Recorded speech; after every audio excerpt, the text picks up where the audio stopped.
मैदान सच गया, उम्मीदवारों का कड़ा इम्तिहान।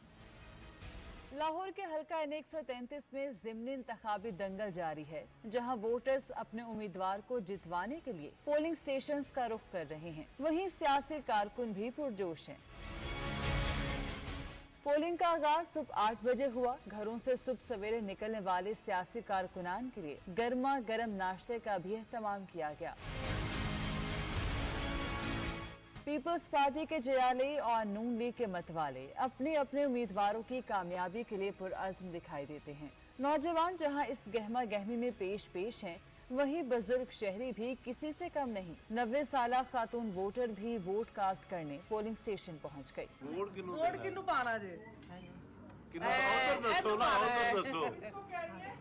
शेर को।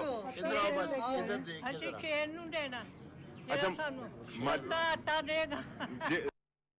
पाकिस्तान में इंतखाबी अमल पर कैसे इंतजाम किए जाते हैं, ये देखने अमरीकी कौंसल जनरल ने विफाकी कॉलोनी में कायम पोलिंग बूथ का दौरा किया। अमरीकी कौंसल ने वक्त के हमरा पोलिंग इंतजामात का जायजा भी लिया।